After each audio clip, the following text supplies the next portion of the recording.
title game. Bulldogs have spent the entire season at number 1 in the AP poll. Bears at number 2, 15 of 17 weeks. They finished at number 3. Angels star Shohei Ohtani, who took a cleat to his left ankle on Sunday Night Baseball, says he's fine, has general soreness, will be reevaluated today. He is getting tonight's game off, although he could be available to pinch hit against the Astros. Hiring can feel like trying to find a needle in a haystack. But when you post a job on ZipRecruiter, their matching technology finds these qualified candidates for you and invites them to apply. And right now, you can try ZipRecruiter for free at ZipRecruiter.com/greenie. Log on today, 977ESPN.com. From the WZDX Pinpoint Weather Center, I'm meteorologist Emily Owen. For this Monday, expect plenty of sunshine. High temperatures will be topping out at near 75 degrees for the afternoon and will be remaining dry. For your Monday night, expect a mostly clear sky. Low temperatures will fall into the lower 50s for the overnight. I'm meteorologist Emily Owen on your home for ESPN Radio 97.7 ESPN, The Zone. The Drive with Wes Neighbors and Steve Moulton. From today's headlines to the guests you want to hear from. Who wants to party? Listen in and join in. Weekday afternoons starting at 5. 97.7 ESPN, The Zone. Who wants coffee? Anybody wants coffee? Time to get me a dog. Old type say. You're tired. He ain't good looking, but he sure ain't shy. He's a northern-bred, southern-fed, slick-talking guy. Listeners in his posse are the junkyard dogs. The SEC from Tennessee to calling them hogs.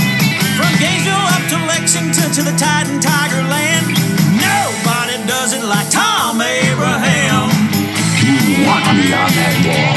You need me on that wall. Ty Cicero hot today. Yeah, Tom's a man, he's got the plan, he's really got it made. What a wife he's got, she's smoking hot, check out the junkyard babe. When everything is said and done, no one can beat his show. He's a high-tech redneck, Tony Soprano. If you love sports without the fluff, he's got the master plan. Cause nobody does it like Thom Abraham, yeah. I guess I'm on here. Am I on? Can somebody respond? Bruins with a shot to tie it or win it with 12 seconds. Zang again with the ball in his hands in the paint. Floater short, got it back, ties it with 3. Gonzaga has time to do something. Sox for the win. Oh yes! Unbelievable! The perfect season remains on go. Are you? Oh my God! There are onions, Jim, and then there are nature. Onions. Kiss! Oh my goodness, one of the great games. We're gonna have to check in Final Four history. A classic game with a classic finish. I gotta say, I am not one to say that that's the greatest basketball game I ever saw. Because in 45 years of watching games, I can't remember all of them. All right? But I will say this, I certainly do not remember a better one than that. Welcome to Reaction Monday in the Doghouse. I am Thom Abraham. And it wasn't just the finish. It wasn't just the finish of that game. It was the whole thing. I mean, this was like Rocky 1 with Apollo Creed ultimately winning, but not before being knocked down and bloodied. I mean, UCLA, of course, in the role of Rocky, and the Zags don't want a rematch. Remember, the Zags were a 2-touchdown favorite in that game. They're 14-point favorite. That's as big a line that you will ever see in a national semifinal game. Unreal basketball game. Unreal basketball. And as I said in Unleashed, it's what makes college basketball better than the NBA. I'm sorry. I watch the NBA playoffs. I get into the NBA playoffs, kind of. But that's what makes college basketball better than the NBA. How many guys were on the court that are going to play in the NBA? 2, 3, 4?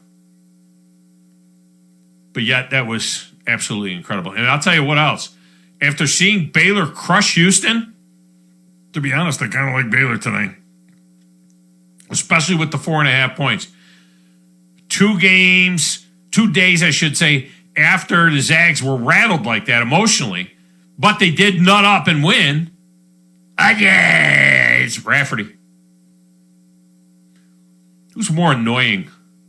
What old guy color commentator is more annoying? Rafferty or Vitale? Because every time I think Vitale is like totally lost it when I hear him on a game, he just keeps talking and talking. The play-by-play guy's trying to do the play-by. Then I hear Rafferty. And I'm like, oh, God, this guy's terrible too. I mean, the sun is set on both of these. Can't they? I got to be able to get somebody better than these two guys. I mean, come on. Anyway, by the way, if the Zags win, if I am reading the Final Pour contest right, brought to you by Redmont Distillery and locally by our friends at Redstone Pawn, I think one of our guys will tie for the overall win, and it will come down to the points scored. Joe will check that for me. He knows more about it. He understands things like this more than I do. But I might be making that up. But I honestly, I think that's the way it is. I really do. Now, we have got plenty of room to get you in. We have a wide open first hour of the show for your reaction. Okay, now listen to this. Phone lines are open at 888-644-ESPN. Still, 888-644-3776. However, we have a new number that's going live sometime today. We found that 98% of our calls are coming out of the 256. And the whole ESPN and 3776 thing, it was just complicated. So for various reasons, and we've changed phone providers, we've decided to go with a local number for you. That local number is 256-576-4977. See how easy it is? 4977. 256-576-4977. Here's the rub. I don't think it's live yet. It's going live sometime today, but it's not live yet. It's supposed to be live today. I guess when we say today, I figured 12:01 this morning it would be live. But they're like, oh, yeah, it's going live today. So you could still get in at the 888-644-ESPN number. And that number will be good for the next week to 10 days. But just so you know, if you hear the promos for it, it's apparently not hot yet. But it will be hot sometime today. Could happen during the show. Could happen at noon. Don't know. We do have your entire digital doghouse for you. Our Twitter feed at Thom Abraham Show. On Facebook, it's Facebook.com/Thom Abraham Show. Your text window has never changed in 13 years. 73229 TA Show. 732-982-7469. That gets you in via text. I read those on the air. The Zone is on Twitter at 977 ESPN, on Facebook at 977 ESPN, where you can watch the show live on both of those platforms. And you can comment, and we'll read those that are any good on the air as well. We have got a Twitch account at 977 ESPN and a YouTube account, a new YouTube. There's another change. Changed last 10 days or so.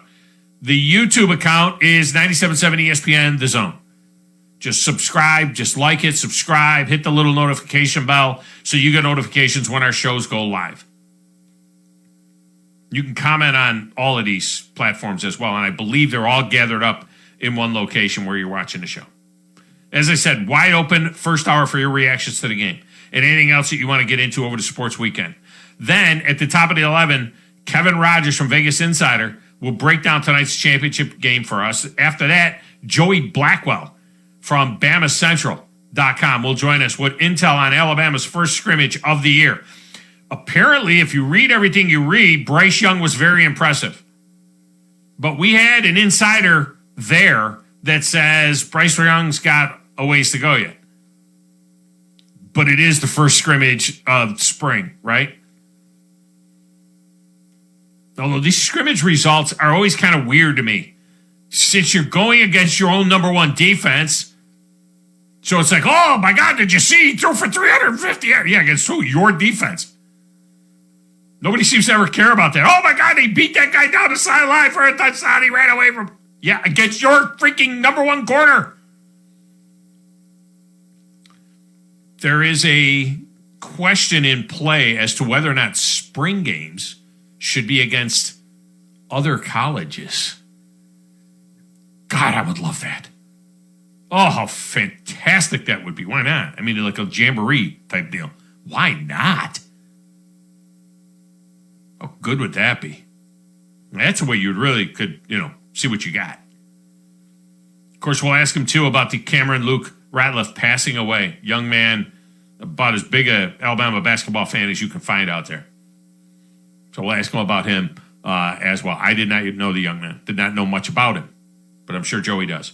Back over there in that little glass booth, playing the Platters That Matter and the Stacks of Wax and answering the phones and managing this video feedy thing. Just jumping Joe Hunk.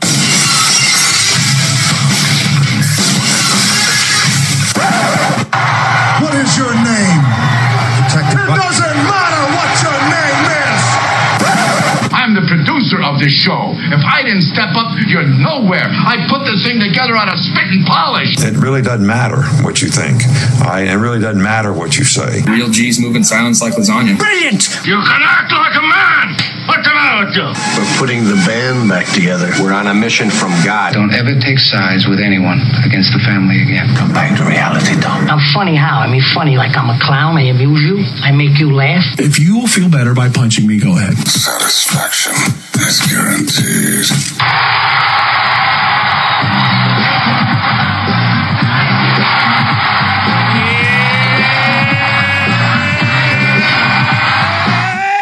Joe Austin wants to know, how do y'all feel about the three-point shot from Suggs Saturday night against Houston? Joe, it's the best I ever saw.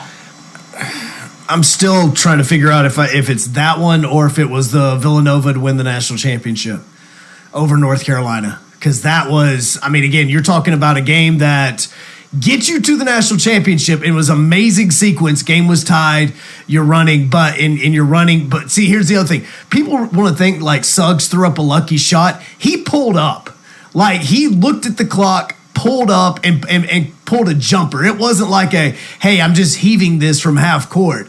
That was a set shot that he pulled up and drained from the timeline. Coach Few said that they practice that at the end of every practice. They practice end-of-game scenarios, and they do half-court shots and quarter-court shots. That was a quarter-court shot. That was 40 feet.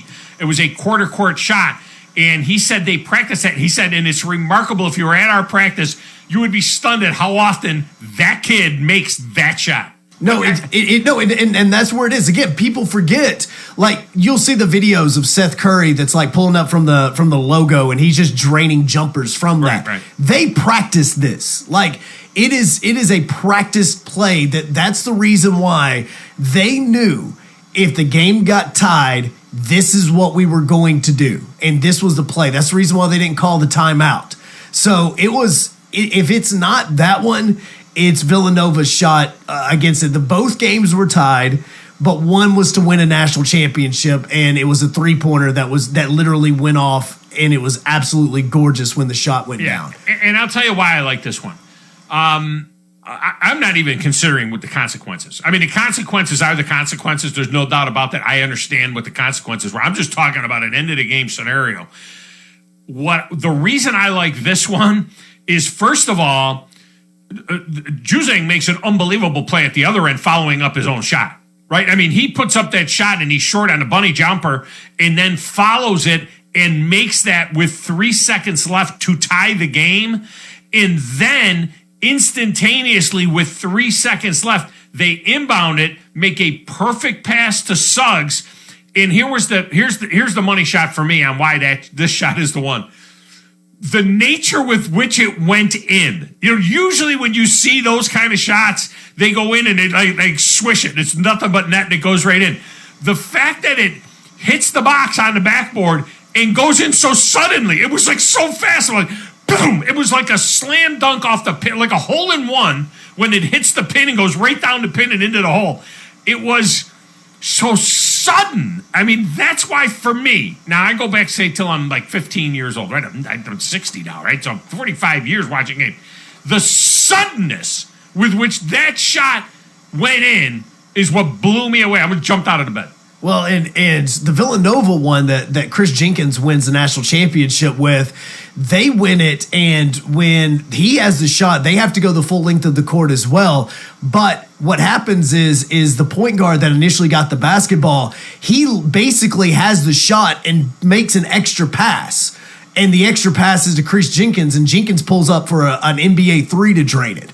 So it's one of those two. If you want to talk about the greatest three-pointer or whatever, the greatest shot to win a national championship, both got let loose at the exact same time. Both plays, the game was tied, so they would have went into overtime if they missed. For me, hitting a game winner to win a national championship, and not only look, and also it's one is you beat North Carolina to win the national championship. The other one is you're beating UCLA to go to the national championship. But I think part of it, and again, you're going with the consequences. I'm looking at it right now, the Villanova shot. First of all, the Villanova shot, he's 10 feet closer. All right? He's at NBA three-point range. Remember, if you look at it, he's just outside of NBA three-point range when he puts that up. And you're right, there's the extra pass, the pass backwards, which is really kind of stunning that he does that. But it really is it's a shorter shot. And it is a swish. It goes right in. And it is against North Carolina. Although this is UCLA. You know what I mean? I know it's not the UCLA of the 70s, but it is UCLA. I think, though, Joe, part of the charm of this is the Rocky aspect of it. I think that part of it, this is Apollo Creed finally finishing off Rocky in Rocky 1. You know what I mean? This is that moment. It was like they were a 2-touchdown, 11 seed underdog, and this was the mighty Gonzaga, and they didn't choke like UNLV did. Now they can still do that tonight, but they got it done. In as a huge favorite, they were like bloodied. It was like all through the first half. How many times did you look at the screen and say, UCLA's going to do this, aren't they? I mean, it looked like they could play for a month and UCLA was going to win that game. And then they suddenly, stunningly, they get into overtime. Then they get a lead. UCLA comes back. I think the whole aspect of the entire game, it's just amazing. Oh, the whole thing's amazing. And honestly, it took this play for this NCAA tournament to actually be memorable. Because, it hasn't been a good tournament. It hasn't been. You've had a lot of last-second shots, but none have really fallen.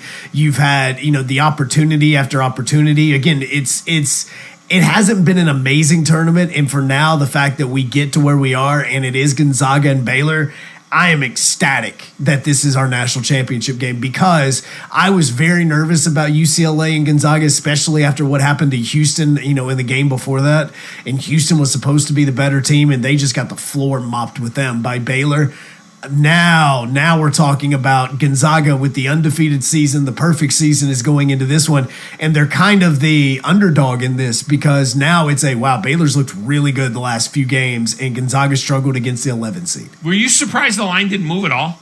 Because I thought I was going to wake up today and the line was going to be like 2, 1.5, 2. It's still 4.5. It was 4.5 on the look ahead. If these two teams got together, it was 6, but it's been around 4.5 the whole time.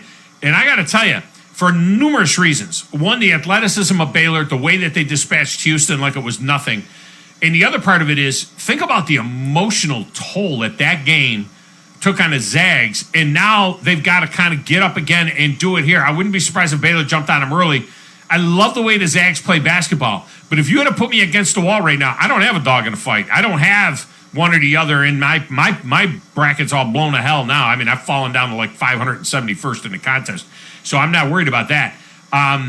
I honestly, if you asked me to put $1 on this game, Joe, I would put it on Baylor. See, I'm on Baylor, and I do have a dog in the fight, even though I have already won our bracket challenge. You won the office. I just need to know: do I play One Shining Moment now for my victory, or do I wait till tomorrow? No, you played that Miley Cyrus crap. Hey, no. You played Miley Cyrus from in between games. That chick was awesome. Okay, that was the most horrific thing in the history of the Final Four, was that Miley Cyrus quote-unquote performance, and Joe, she's getting absolutely crushed on the internet for that thing. Why?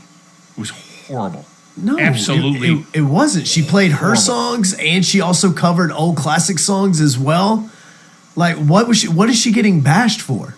Is she getting bashed by anybody under the age of 35? Yeah, here's a young woman, Trish. She says Miley Cyrus' performance was atrocious. Concert totally unneeded at all.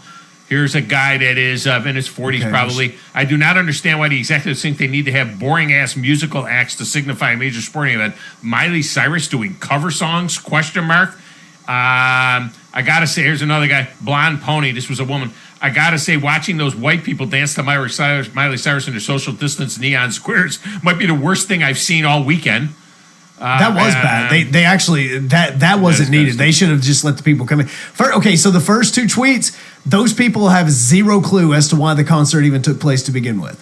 The concert didn't need it. No, they did need it because they had to kill time so that they could sanitize the court and sanitize the bench and sanitize could have done like everything. a 3-point contest, Joe, or something like that. They could have had a dunk contest. Where?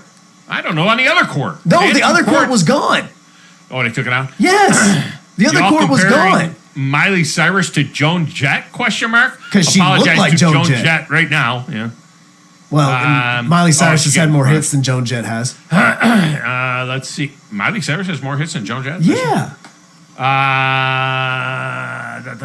Watching Miley Cyrus butcher Queen, Blondie, and Stevie Nicks at the NCAA basketball finals. Wow, not good. Sorry. That's from Don. Man, she got crushed. I mean, the internet literally has blown her to hell. I mean, she's getting crushed for that product. You're a Miley Cyrus fan? You like Hannah Montana? First off, I think she's smoking hot. Second off, though, you think Miley Cyrus is hot? Yes. Oh, absolutely. Oh God, she's a skank. Now, look, trust me. Would I want to hang out with her? Oh, heck no. Would I ever feel like I could go a full night as going with Miley Cyrus? No, because I would have to be on every kind of drug just to try to keep up with her because I think she's that type of chick. But she's cool. I would have rather had Billy Ray Cyrus doing the achy breaky heart up there than watching that mess. Penny says, have never heard Miley Cyrus before. Wow, is she awful? This is what passes for talent these days? Let's see. Miley Cyrus and all the Gen Zers love to bash the boomers on how they're the worst generation ever, but then they go on stage and play all boomer songs horribly at the NCAA tournament. That was from Mojo.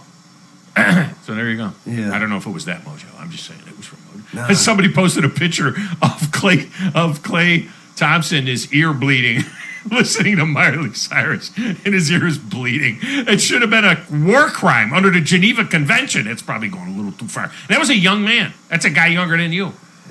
Yeah. Again, you're in a minority on this one. I'm fine with that, but at the same time, there's a reason she performed it is because of how many people in the music industry actually love what she does and how good she is. And by the way, Miley Cyrus has had way more hits than Joan Jett. Has she? Yeah. Well, because she's more poppy than Joan Jett. Joan Jett's more talented. She's more pop, I think, than that. I wanted to double check that because I said it, and then I was like, ooh, let me double check. Yeah. Alabama's series with ULM or game with ULM this week has been canceled. That just came down the pipe out of a baseball game. All right, so that's they canceled provided by Alabama. It doesn't say why, but it was canceled. Alabama's 2-7 in SEC play now. That's not good. It's still better than Auburn. I thought that both teams were going to be better than this. Auburn has lost way too many games by 1 or 2 runs. Way too many. Yeah. Text window from Kramer. Glad that text line is the same. You guys are changing call-in numbers like you refuse to pay the bill at just carrier hop. No, we're not. It's the same carrier. There were a number of reasons that there was a problem with the 888 number, and it was determined by us and the carrier that it would just be easier for us to have a 256 number, to have a local. 98% of our calls come in from the local deal, and we had this 800 number. And what happened with the 800 number was every call to the station was a long-distance call. Even if you called from the parking lot, it was considered a long-distance call. I'm just telling you the facts now, okay? I'm brutally honest with you, the listeners. It was ridiculous, and it was unnecessary, and there were some complaints about it being, well, at ESPN, and then it's 3776, and you got to give 2 numbers and whatnot. So we asked them, we said to the carrier, look, can we get 4977? Is there a way we can get 4977? Apparently, back in the day, before I came back to the station, there was a time when it was 0977, maybe something like that. So anyway, they said, yes, you can have 4977, 256-576, 4977. We said, do it. It makes more sense. Let's just get this all out of the way and get it right, because we had switched carriers about a month ago. And we said, let's just get this right, and we'll go with the 4977 number. So then, Joe, they said, when do you want it good? And we said, Monday, April 5th. And then Steve Moulton jumped through his ass to do all of the imaging. And you're a former program director. You know how much work that is. He did a ton of work. He did all of the imaging. He did all of the work, and he got everything launched so that all the promos and all the liners and everything else says now the new number, which is 576-4977. So he does all of that work to do that, and then it's not working yesterday. So here it is, Easter Sunday afternoon. My grandkids are doing an Easter egg hunt in the yard. I'm looking at a text from Mulatan that says it's not working. I then am calling the people at the carrier saying, how come it's not working? And they're like, well, you said April 5th. I said, yeah, April 5th, like first thing, April 5th. Oh, yeah, it's going to be hot. It'll go up tomorrow, sometime tomorrow. And I'm like, no, not sometime tomorrow. It has to be up before the morning show. It has to be up at I thought 12:01. You know what I mean? It was kind of lost on them, the timeliness. So it's going up today, Joe. We just don't know when today. And then I let everybody know in a text, Joe, and nobody read my text. No, we read the text. We just expected it by, the start of the first show of the that's day. What I did, no, we all read the text messages. It was just we thought at 7 o'clock or even 6:45 when Talking Ball was going through, Zone Center, that the number would be ready. And then I get asked the question, hey, is the number good? And so we call it, and I get, welcome to Verizon Wireless. This call cannot be completed. I'm like, what the hey, guys, I'm just going to let you know that this is not good, and it's still not going. So it may or may not be ready for the drive. It may or may not be ready, for anything else. They're like, sometime this afternoon we'll get it. I'm like, no, you don't. It'll probably be good for I'm sure it'll be good for the drive because it'll be after those guys are all done. But yeah, that's why I sent the text that they sent me. They said it will be active. It's supposed to be active in the morning, but it might not make the morning show. The 800 number is good for at least 2 more weeks. That was my text to everybody. So I tried to prepare everybody, but nobody reads anything I send anybody. So what are you going to do? So that's where we're at on all of that. All right, Joe, let's get a break. Phone lines are open. Just call any old number; it'll come in. But call the existing number, the 888 number, and you can get in on the show when we return. Joe, I know it's the Chicks. I know we didn't pay attention to the Chicks tournament. I guess there were a number of competitive games at the end. Once you got through all of the separating the wheat from the chaff and all of the bad teams which are basically all except for 5 teams in the tournament, it got good. But something happened after the Arizona UConn game, after the stunning upset of UConn by Arizona, that I just can't ignore, Joe. And I'm going to throw it out there, and we'll see if the generation gap that exists between you and I is there for this one, or whether or not it is closed a little bit. And comments from Charles Barkley that are outstanding. I want to play it for you. It's all coming up right here. Thom and Joe, 97.7 ESPN The Zone.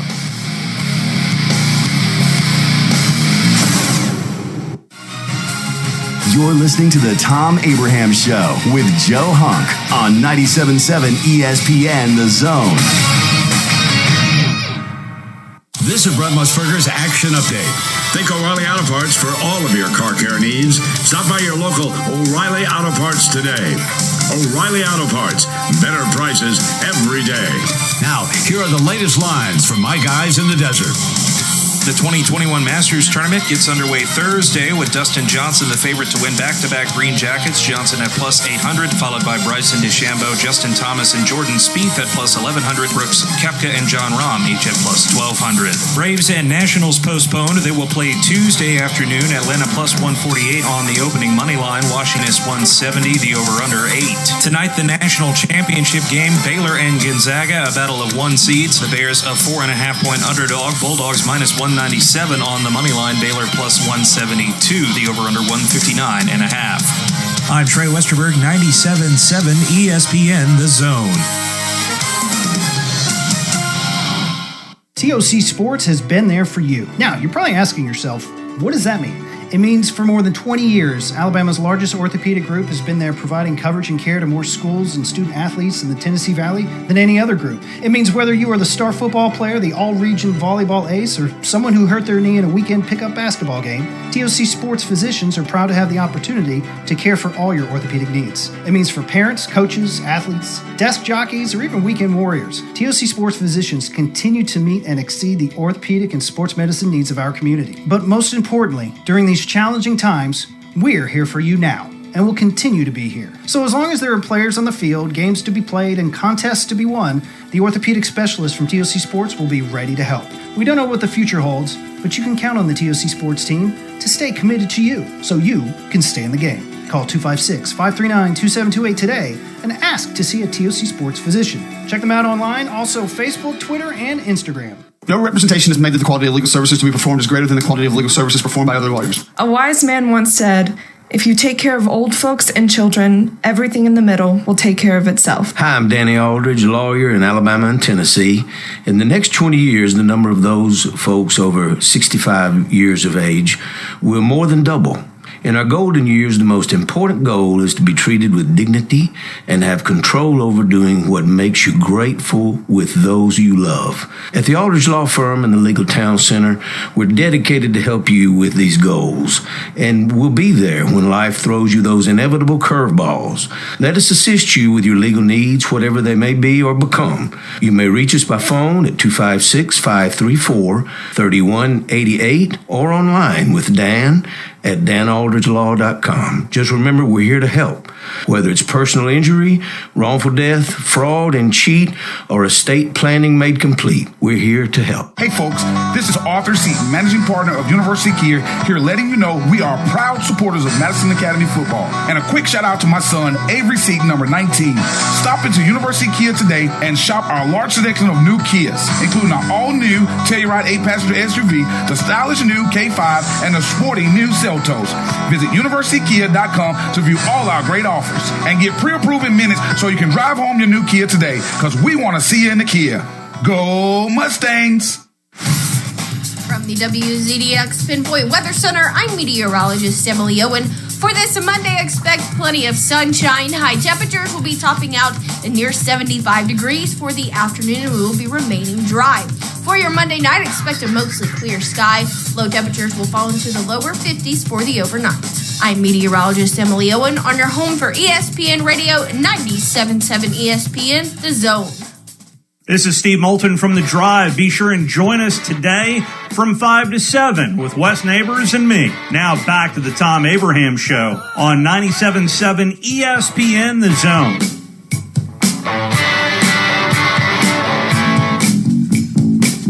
Yeah, I just realized, Joe, by watching you, that I can see you on the other side of the glass there. You don't see me unless you look over your shoulder, do you? I'm not on any of the computers that are in front of you. I'm only on that one over your shoulder. That is correct. You're right over my left shoulder. So whenever you're saying, "Hey, look at something, look at what I'm showing," I have to look over like this to go that way. So you can't. You don't have like the Twitch feed or anything like that up on it. You can't put it on anything. No, I have Twitter up directly in front of me, and I'm paying attention just in case any news breaks or anything like that. John. Somebody just tweeted out from MLB Network that the MLB could select the new site for the 2021 All-Star Game by the end of the week. That is where they're trying to Here's a good place to have it. How about, I don't know, Atlanta? What a freaking, I got to tell you, Joe, I don't understand it. We have an elected official passing a law but not by himself. He's not a dictator. He's the governor. Went through the legislature, passing a law that simply says that you have to have an ID to vote, that simply says that you can't campaign. The whole, handing out water and food thing is about campaigning. People have been campaigning with the people in line. You can't campaign with the people in line. And they're cutting down on the number of drop boxes that are all over the place because people were dropping it. They have evidence, people just dropping in multiple ballots in drop boxes. So they want to make sure they have control over the drop box. And if you want an absentee ballot, you have to send in a picture, just like Kate the Michigan fan said he had to do in Alabama. Send in a picture of his ID and a bill or something that shows that you live in the state. They're just trying to make it so that they can authenticate the voting as legal. It's not restricting any voting. They actually opened up Saturdays and Sundays for people to vote. And because somebody skims over the headline and decides that this is somehow restricting voting, Major League Baseball has to kowtow and say we're pulling the All-Star Game and the draft out of there. It makes no sense, Joe. My favorite was Dave Roberts of the Dodgers that said, well, I haven't read the law, but from what I hear, I'm really glad Major League Baseball is making this decision. Wait, so why are you commenting on something that you don't? I mean, again, I've read everything, and I'm still multiple confused. times, from what I understand. Yeah, I'm still confused as to why people are so upset. I can't believe that many people in this world don't have an ID. Like, that's the part that actually blows me away. Like, I still don't. You buy beer with an ID? No, you can't buy beer without an ID. Why should you be able to select a politician without an ID? And that's where I'm confused. And then if you don't have an ID for some reason, as long as you show proof of residency, then you can vote that way as well. So you can take your, Huntsville utilities, Yeah, show them you live in the state. Yeah, hey, here's what I'm paying on my Huntsville utilities. All right, you can go vote. So I'm very, very confused as to why people are extremely upset. If to me, if you want to be upset about something, and look, I agree that somebody should not have to be waiting 3 and 4 and 5 hours to vote. Right. I believe that they should have more polling stations available. Right. I think it should be based on how many people per square mile or something along those lines. Which I think that's part of the thing, though, weren't they? They were opening up polling stations, opening up days at least. Yeah, saying, okay, we're going to have weekend voting. Up days and things like that. But, that stuff to me is I think more important than, hey, because people are like, you can't tell me that water is going to sway your vote. It's not about that. It's about the way that politicians and people in general have become much better at marketing. And that is a marketing ploy now. Yeah, that's exactly right. They've got people basically campaigning to people in line, volunteers. Oh, here's a sandwich. Maybe on the wrapper of the candy bar they give you, it's got vote for so and so and things like that. Yeah, here's the simple answer to that, Joe. If you have a polling station that is historically has long lines, why not do like they do at a golf course? Just put those, just put some coolers out there and fill them with water and put them every 50 yards or every 20 yards. Just put a bunch of coolers out there every 20 yards. Put them with ice and water in there, and people can, you know what I mean. They do it at a golf tournament. Well, the other thing is, walk up and grab a bottle of water. It doesn't say that you can't bring your own food and water. Like you can't. Trust me. You got to make it totally easy to vote. You got to be able to vote many times. And that's the other part of this is why should I be the one that is upset because you're sitting in line for an hour? I've sat in line for an hour. I've sat in line for 2 hours. I threw my earbuds in and I sat there and it's not that big of a deal. It's people want to get upset about it. And now you are costing the city of Atlanta, you're costing that county, you're costing them millions upon millions of dollars that were going to be brought in because we're already seeing the fact that the city of Atlanta and the Atlanta Braves are starting to open up how many people can come to games. By the second homestand, they're already at 50%. By next month, it's probably going to be at 75 to 90%. By the All-Star game, it was going to be at 100%. So there was no reason to think that this was not going to be able to be a normal All-Star game.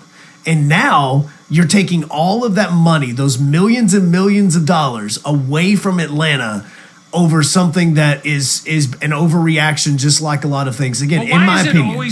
Why is it always something that a conservative has done? Why is it never something that a liberal has done? A state where they have done something where, they're pushing for late-term abortions or they're pushing for what, and let's say the conservatives don't agree with that. Why is it never the conservatives saying, well, you know what? If you're going to do that, if you're going to have that kind of voting and leave it open after the polls are closed or whatever, and you're going to change the rules during the election and everything else, we're not going to play in your state. Well, why don't they do? Why is it? It's always that. It's always the other way. The perception is, unless it's always somebody being oppressed and being done wrong on the left side of the ledger. That's what I never understand. And I'll tell you what. I have said this before about Charles Barkley. He acts the ass clown. He likes to do that and everything else. But every once in a while, when he gets up on something that is something serious, like Joe, you remember when he said, when they asked him, they baited him. They asked him so that he could say something about when they were taking statues down. They had to take the statue. And Chuck said they thought they were going to get him to say something, and then he said, you know what? Maybe we ought to, instead of worrying about taking statues down, maybe we ought to worry about killing each other. Maybe we ought to stop killing each other. Black folks killing black folks. How about that?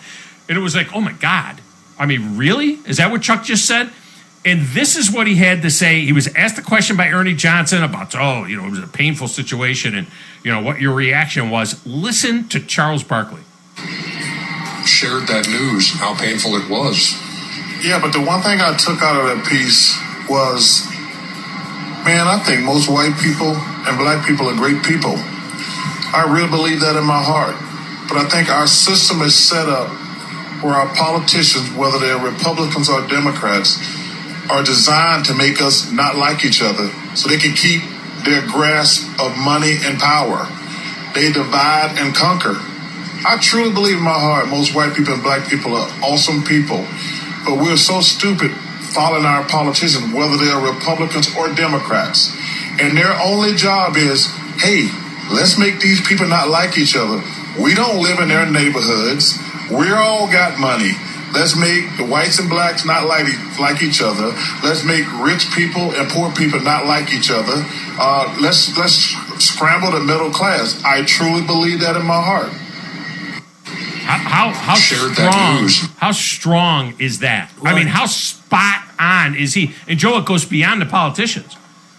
He works for Turner, which is CNN.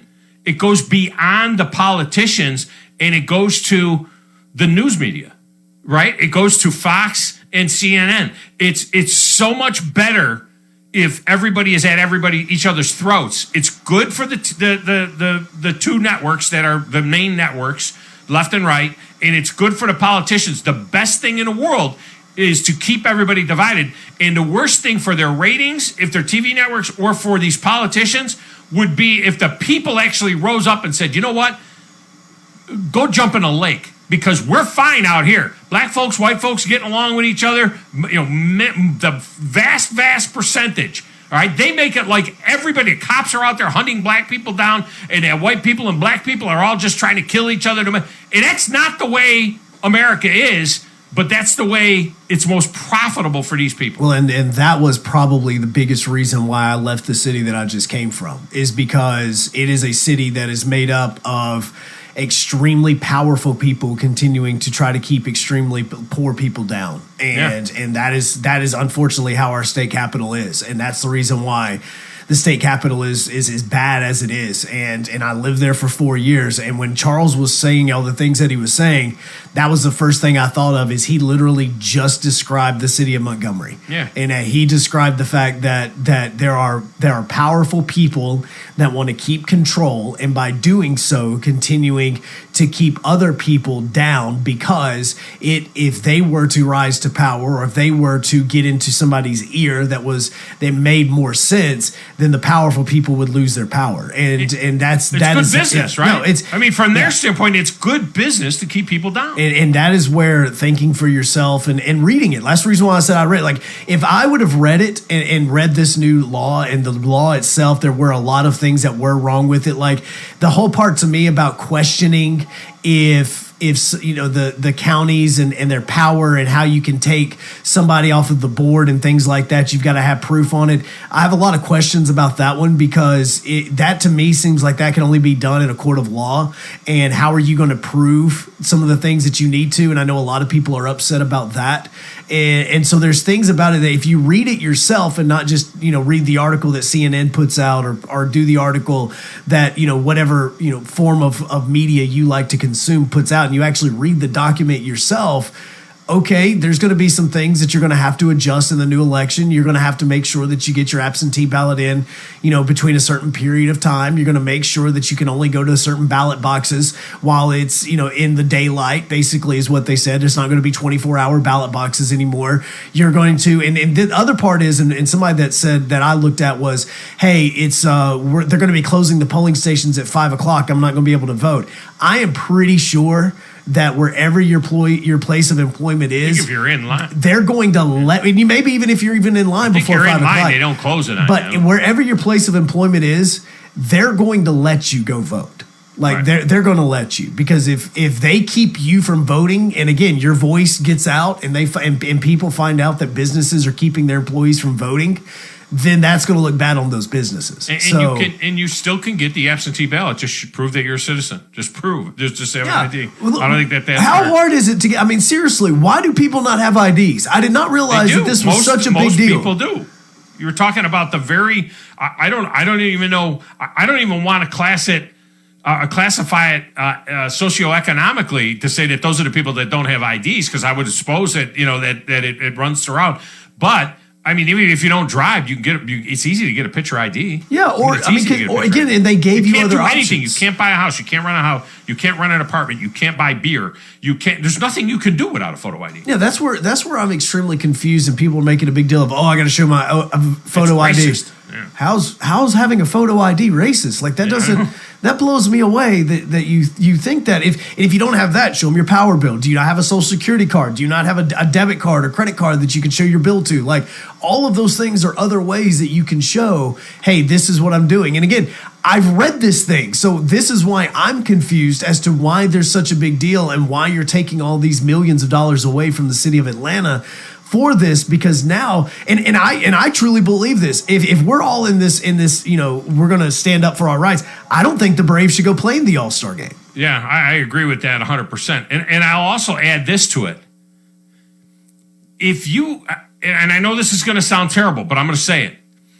If you don't even make an effort to have a photo ID, or if you don't have, if you can't even produce a power bill, or you can't produce any kind of information that indicates that you're a citizen of a particular state, are we to believe that if you can't do those simple things, that if you're not identifiable in any way, shape, or form, are we to believe that those people are necessarily qualified to vote? And I know that that's a terrible thing to say, because in America, everybody has a vote. But if you don't even want to get an ID, are we to trust that you have gone through the issues and you know who you're voting for and why you're voting for them, and that somebody else isn't telling you to vote for that person? Are we to believe that a person that doesn't even get an ID or a power bill or has no way of proving but yet they're a qualified voter?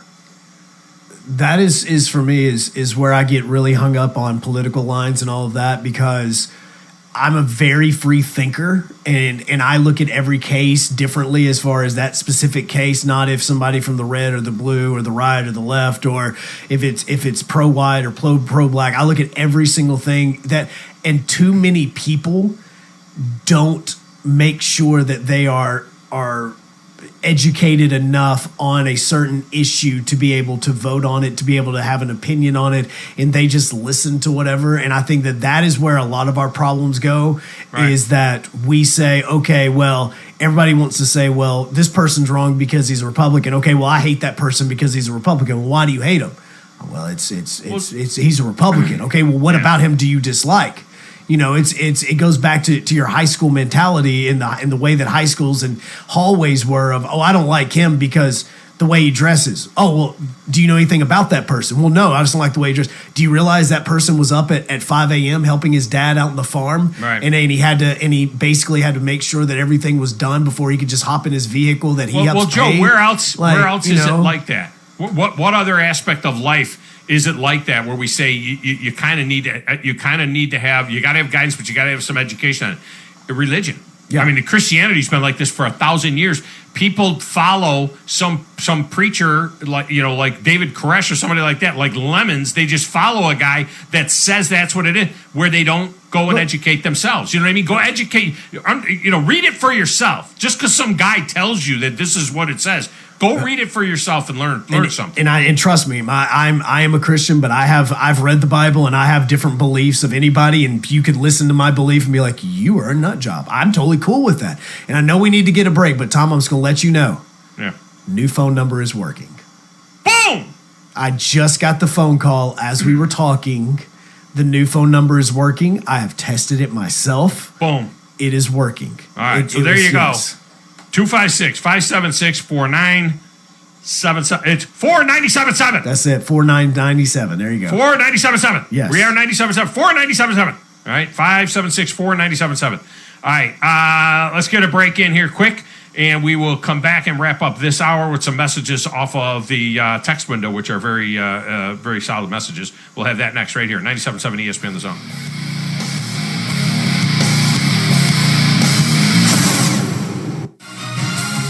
You're listening to the Thom Abraham Show with Joe Hunk on 97.7 ESPN The Zone. Sitting here with Ann Adams of Berkshire Hathaway Home Services, Rise Real Estate.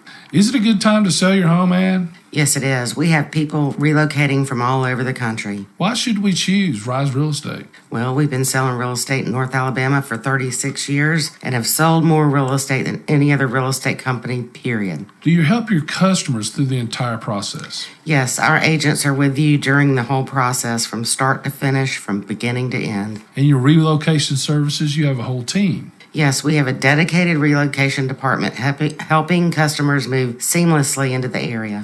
Ann Adams has been writing contracts for the last 36 years.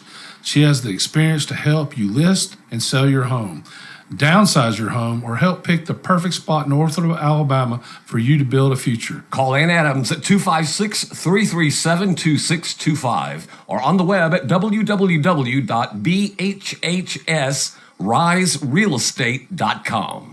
Hi, I'm calling to schedule a shipment. Indeed knows unexpected employee turnover can turn your business upside down. Last pickup is at 7. Team, we gotta hustle. Like at Sumita's online chai company, to avoid back orders, she needs to get started hiring right away.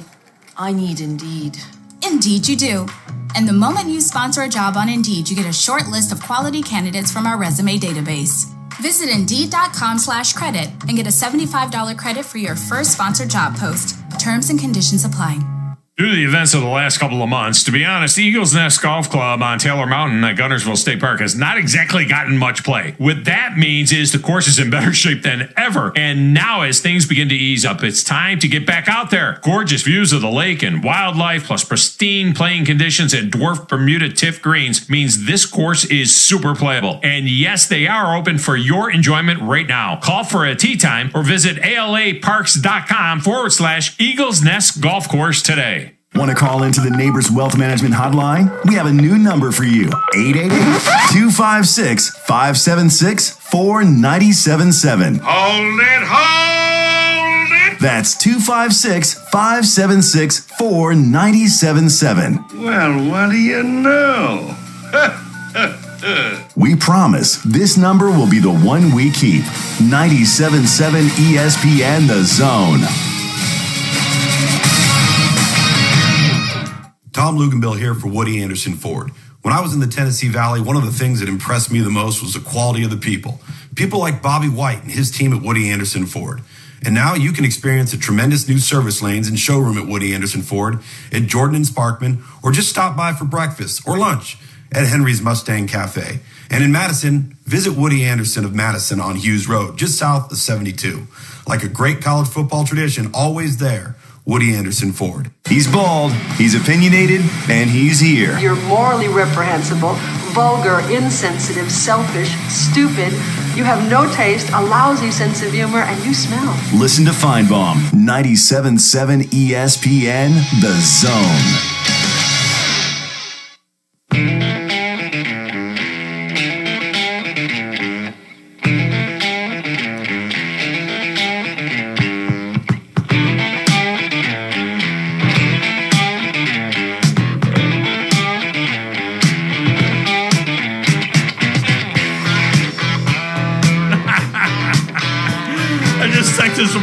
I just texted a voice. Line just went hot.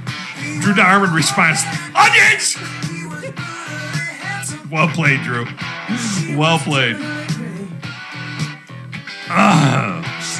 I've tested it. It is good to go.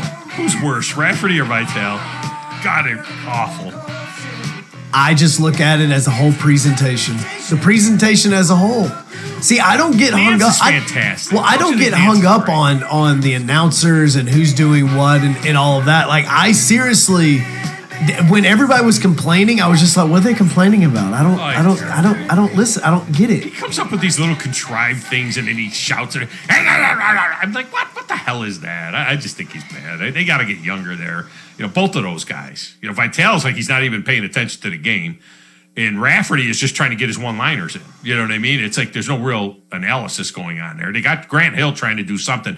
Where's Clark Kellogg? Is he always in the studio now? Doesn't he get to go out and do? Yeah, he's at the arena. Like he was like they are at the arena right now, but he is on the halftime show, pregame, postgame, analyst work, things like that. That's where he is. I like them at the table. The Chubby Ninja texts, turn in your man card, Joe. Miley Cyrus has never been awesome. That's from your neck of the woods, the 3-4 getting in. Hey, look, I will proudly, again, everybody has their one. I will proudly say that Miley Cyrus is in the rotation. Not even going to hold it against myself and take my man card away, whatever. I do not care. I will hold this one up. I listen. Kramer said, never thought of it that way, big dog. Good thoughts. If you don't even care to have an ID or a power bill, do you even know enough about a candidate to vote? Yeah, I mean, I hate to be that guy, but I'm just saying. Buggy says, divide and rule is what those in power have used for hundreds of thousands of years. So if you realize that, then you should see why Georgia's law is against some voters. Buggy, now, look, it has been like that for years. I think it's worse than ever, though. I think we're trying harder than ever to pit folks against folks. I have said it all along, Joe. I said it when all the social stuff was going on last summer, you remember. My thing is it should be good people against bad people. I don't care white, black, yellow, blue, Martians. I don't care about any of that. Good people should be against bad people, not white folks against black folks or any other denomination, even conservatives and liberals. It should be good folks against bad folks. Absolutely. But that doesn't have rating. That doesn't sell the tickets. That doesn't do everything like that. And that's the reason why it's not like that. That's how we can take our country back from the politicians. Raise up against both sides, left and right, raise up against black and white, left and right, raise up against the politicians and say, you know what? Cut the freaking crap out and start doing your job and serving us the way you're supposed to. All right, coming up, Kevin Rogers from Vegas Insider. I'm still going to get to my Arizona story. Kevin Rogers from Vegas Insider breaking down tonight's national championship game next on 97.7 ESPN The Zone.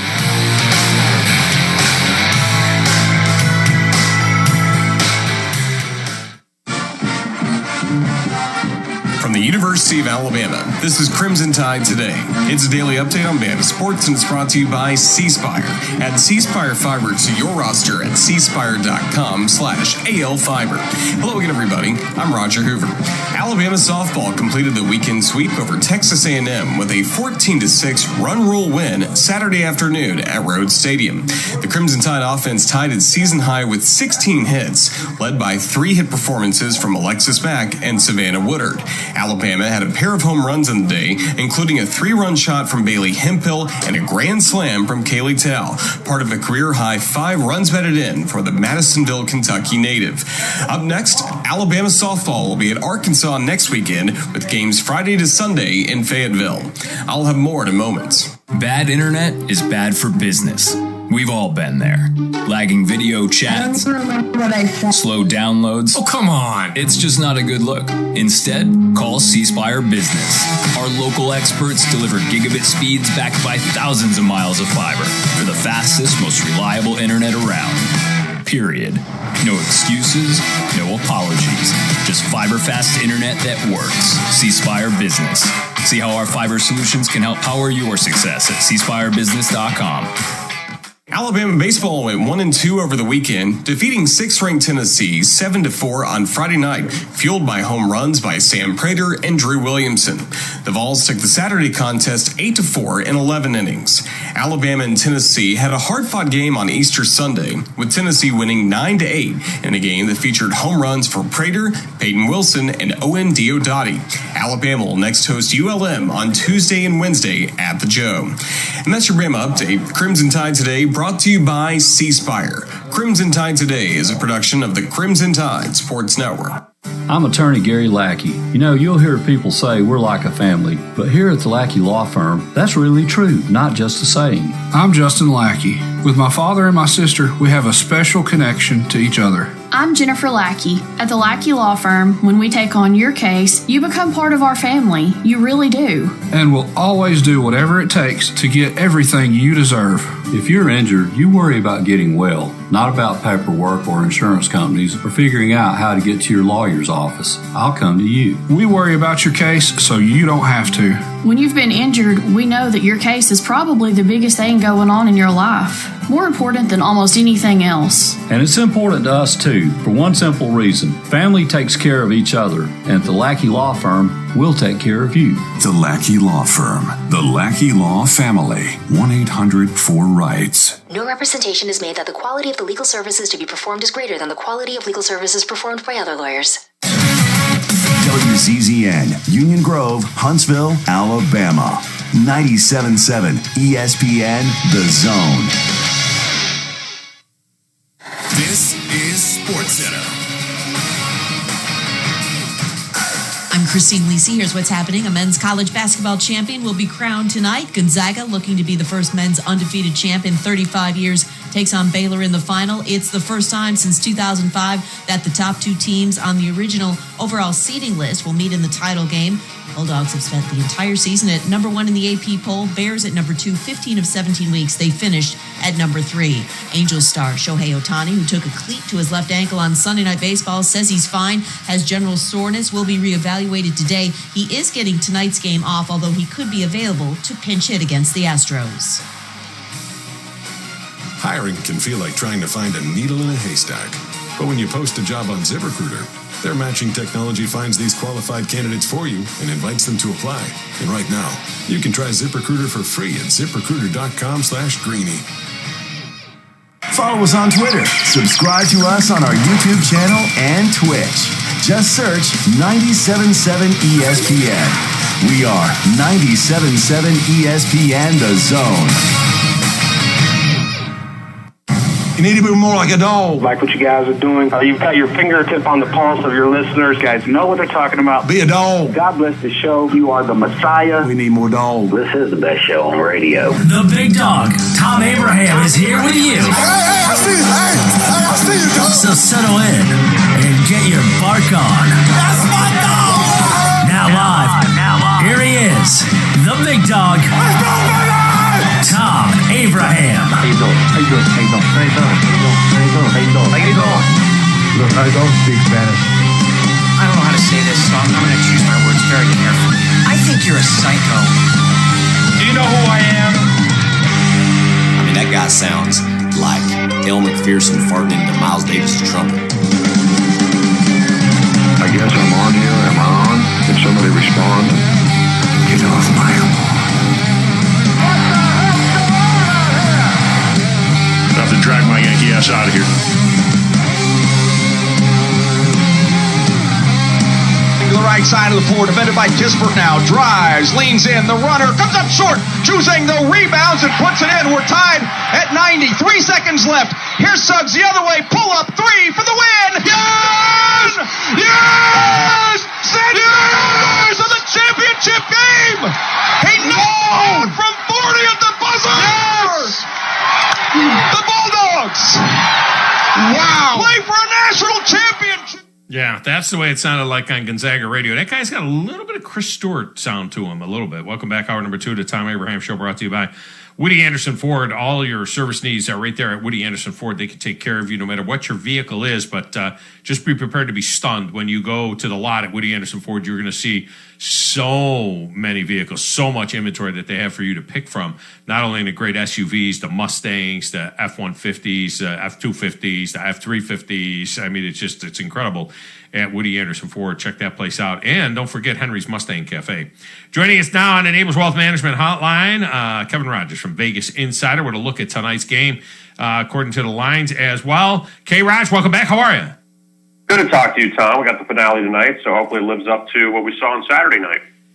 Yeah, and to that, I mean, I'm a little older than you are, and I'm not one to say, oh, that was the greatest game I ever saw in my life, because I can't remember all of the games I ever saw in my life. I don't know. There was different times where I saw them and thought that might have been the greatest game, including that national championship game between Villanova and North Carolina just a couple of years ago. But That was about the greatest. I can't think of anything better than that in the suddenness with which it ended. The entire game was fantastic. I likened it to Rocky 1. You know, it was Apollo Creed and Rocky Balboa and a 14-point favorite in Gonzaga. And then the suddenness with which it ended with that type of shot off the glass, it was incredible to see. I mean, look, it was a great finish. And I know you're a few years older than me, but I can't think of. I mean, look, you think back to it and you say greatest game total ever. I mean, it was a great game. I mean, I don't know about greatest game ever. It was a great finish, but, I don't know. I mean, somebody pointed out too, which was interesting, that if that shot is missed, we go to another overtime. I mean, like, you look at Christian Laettner, like that was a game winner, Right. I mean, again, that was a game winner. I meant more of like if they missed the shot. Win or lose, yeah. Yeah, Gonzaga misses that shot, we go to another overtime, So, and it's not trying to take away from what happened, but it's just the truth of the matter. I mean, I still think the Christian Laettner shot is still the most exciting ever, and I don't like Duke at all. It's nothing to do with, I can't stand Duke, to be honest with you, but Grant Hill throwing the ball the length of the court and Christian Laettner taking that shot to beat Kentucky, I still think it's the greatest shot ever to finish a college basketball game, even better than the Villanova, North Carolina. The stunningness with which the way it went through, though, even. I mean, just off the glass and down. It was like, I likened it to a hole-in-one. We hit the flag and it goes right down the flag and in to the hole. I thought that and the fact that the kid had made a great hustle play for UCLA, to Juzak to get that thing tied as well. The bigger takeaway to me was the fact, the Zags never had this game covered. They were never covering this game. They were losing in the first half throughout, and it was going to be everything they could do to just beat UCLA. And, so I thought that was something as well. For a Zags team that had won like 26 straight games by double digits, that they showed that kind of fortitude. I'm not sure what that means for tonight, because now, I'll be honest with you, I really like Baylor tonight. I just don't. I really do. I mean, I know you bring me on to break down this game, but this is such a toss-up. It really is, and you can make a case for both these teams. I'm not going to tell you that, this is a lock, Gonzaga's a lock, or Baylor's a lock. These are the two best teams in the country, and, you put them out there, and they should have played in December. There was a COVID issue, and, now we kind of back this game up a few months to tonight. But, look, Gonzaga, you don't see them as this short of a favorite ever. The only times they were this short of a favorite was against West Virginia and Kansas and Iowa earlier in the season, and they obviously won all those games. But then on the flip side, Baylor has been an underdog this season. So now you're getting Baylor in this different role. And look, Baylor is a team that, the last few rounds, they beat up Wisconsin, and they came back against Villanova and held them to 50-something points. They beat down Houston, in a Houston team that, was thought to maybe they could have gone to the national championship, but, they had a lot of good numbers, but, Baylor just completely smacked them down the other night. So Baylor's really playing well. And with Gonzaga, again, they're heavy favorites in a lot of these games. Now you're laying just 5. That's where, again, it's a very even game. I think these teams, again, I don't think we'll have a sluggish game tonight, with them. They just have too much offensive firepower. The back number is 160, 159.5, somewhere in there. So you're talking about both teams, 80-80 type game. I didn't think that the Gonzaga UCLA game would go as high as it did. I didn't think UCLA could score that much, and they were able to keep it going pretty good for quite a while. Does the number seem a little high to you? Because I thought the look-ahead line was right about this if these two teams met. And now it's been holding at 4.5 since it opened on Saturday night, and it's holding right there. I thought this might even be 2.5, 3. Is it surprising you a little bit? Neutral court, is it surprising you a little bit that Gonzaga is holding as a 4.5, 5-point favorite?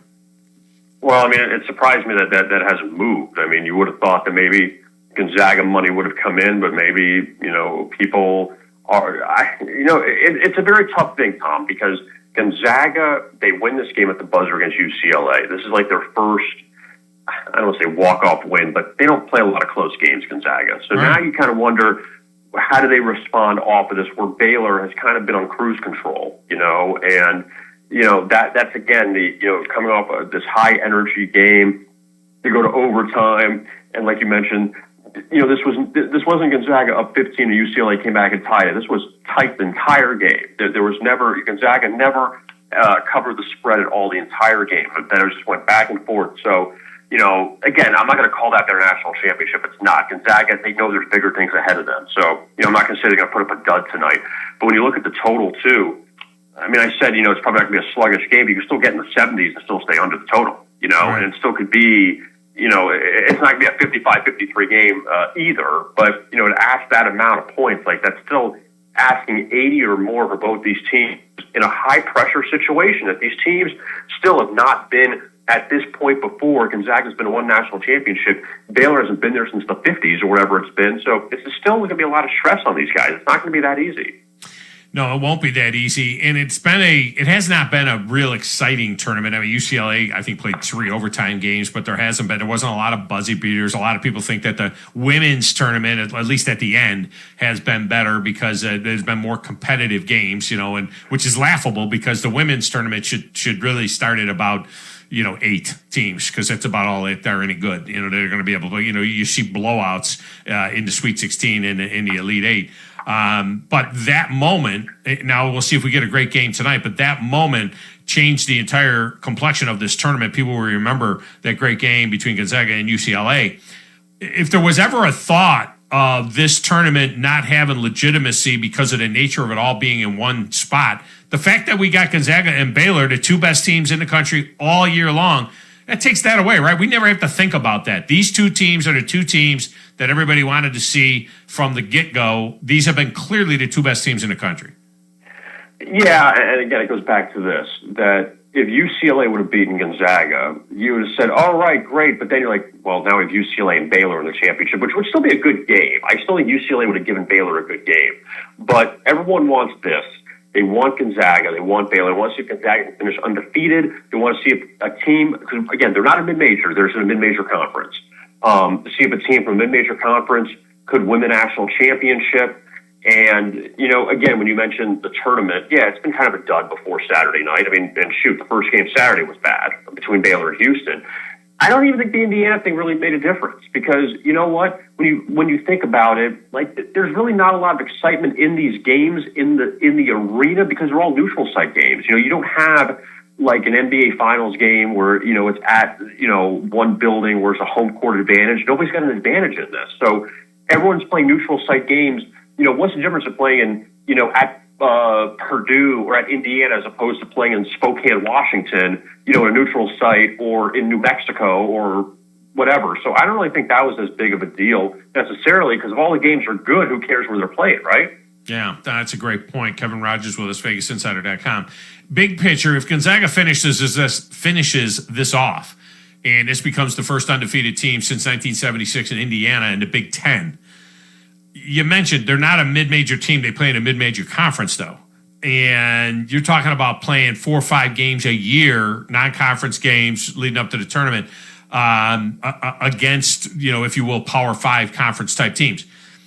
I don't know that they do this in the Big Ten, night in and night out against those kind of teams. I don't know that they do this in the ACC, night in and night out, even in the SEC, night in and night out, or Pac-12, night in and night out. Does it, not to throw shade on what it could be, but would you kind of take it a little bit with a grain of salt in as much as that? I mean, they played 18 games in really what is a popcorn conference where, all the top teams in the country probably would have run the table against those 18 teams.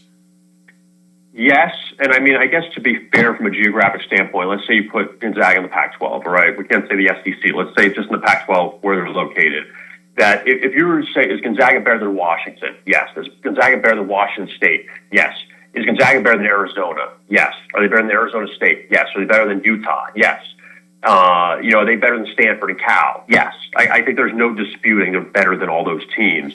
Then when you get to the likes of USC and UCLA teams, they've beaten, all right? They did beat them in the tournament. Colorado, who was a very good team. Gonzaga, I still think, is probably a top 4 team in the Pac-12. And look, they beat Iowa earlier in the season. It was a 2 seed. They beat Kansas. They beat West Virginia. These are 3 seeds. They, granted, they beat them on neutral site court. Gonzaga didn't go to Allen Fieldhouse and beat Kansas. But, they still won these games. And, yeah, the WCC, it's unfortunate. Like, you wish Gonzaga would go to the Pac-12. You wish they would play more competitive teams kind of test them out. But I can't imagine Gonzaga all of a sudden goes to the Pac-12 and they're like a last place team. Like, I don't think that's the case. And they're not 29-0, but I'm sure that they probably are a top 3 or 4 team in that conference year in and year out.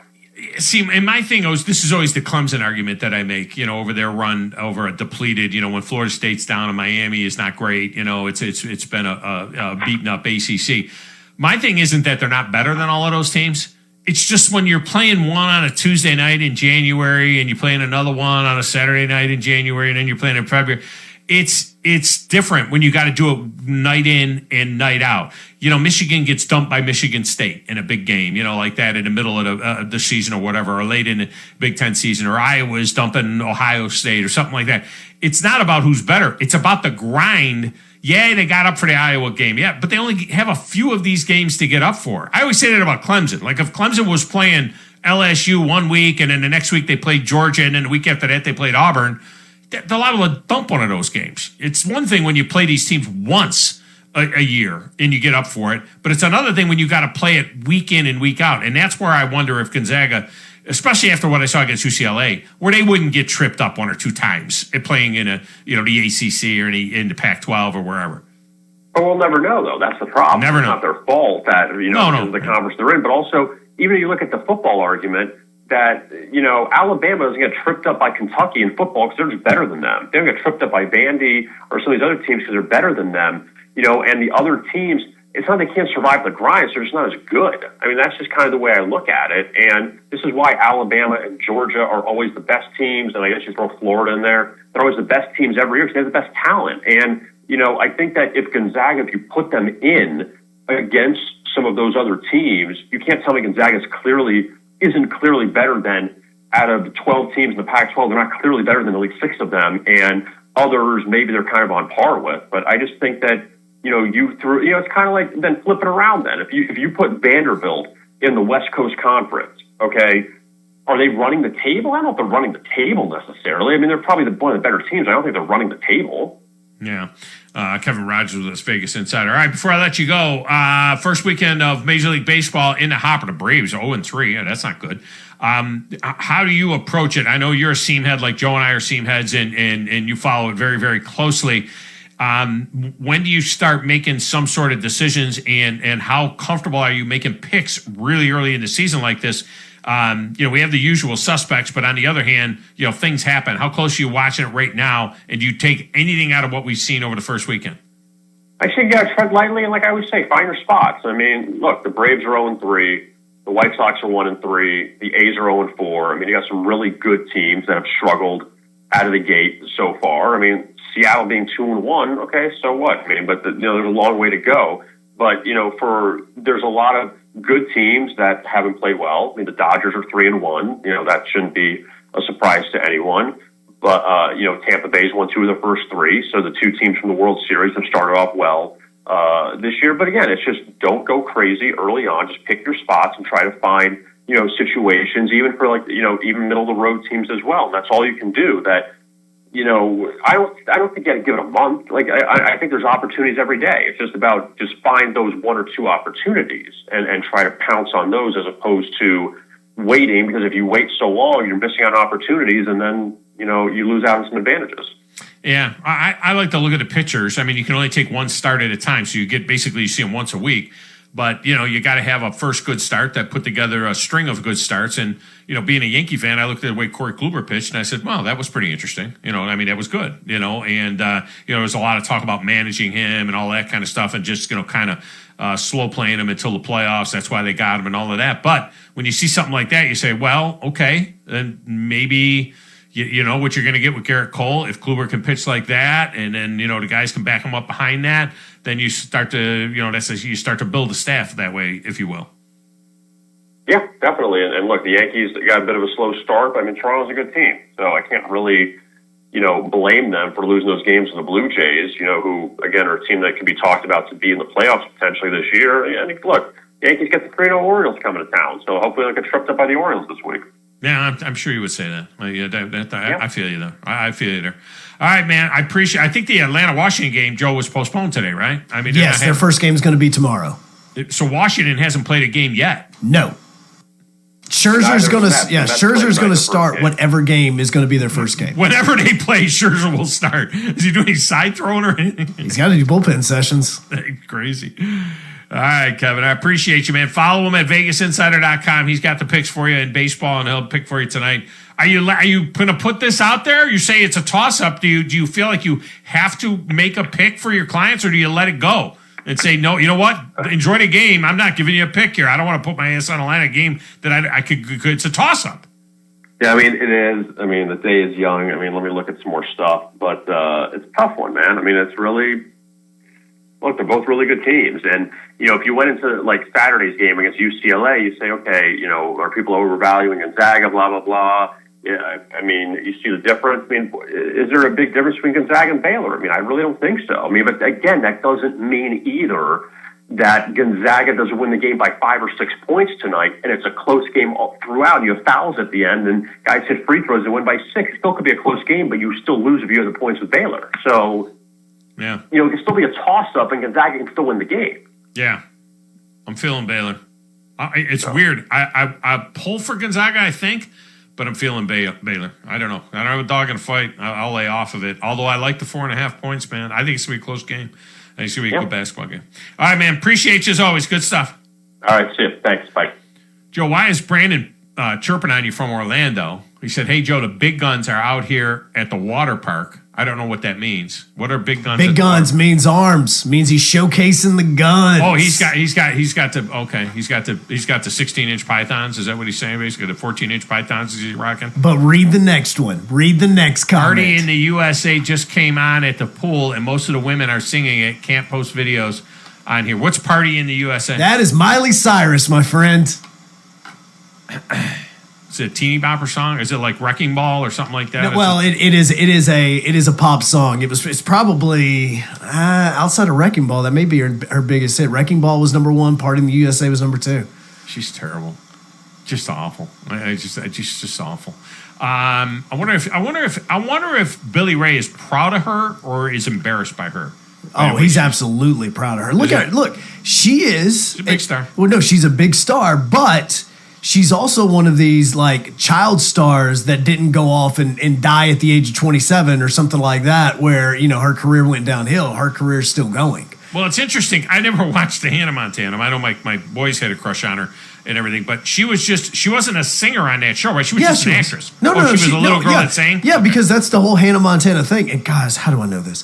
So the whole Hannah Montana thing is Hannah Montana was the alternate personality, and then she had a regular. So what was her name on the show that wasn't Hannah Montana? Well, no, Hannah Montana was the name of the actual singer. I don't know what her Did she have was it a stage name on the show? Yeah, it was like a stage name on the show. Oh, okay. So what was, you don't know what her name was? I don't know what her name was on the show. Because again, I didn't watch the show. I just knew of Miley Stewart. That was her name on the show, was Miley Stewart. She went by Miley on the show? Yeah, she went by Miley. It was Disney, man. That's weird. But look, and that's the other thing is, you don't work on Disney in a television show on Disney unless you can sing. Like, that is like literally the rule. You cannot be on Disney if you don't sing. Nice touch, Joe, on the Twitch feed.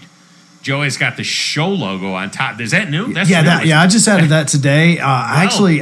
Do you have any better versions of that? Because I've kind of expanded that, and it's a little fuzzy. So is that a vector? Do you think, or is it a JPEG? Look, whatever you can send me, I'll send you the best one. You send me the best stuff you have, and I've kind of worked on that. I worked on that this morning. I thought about it. That really looks good. I like that. That's a good job by you.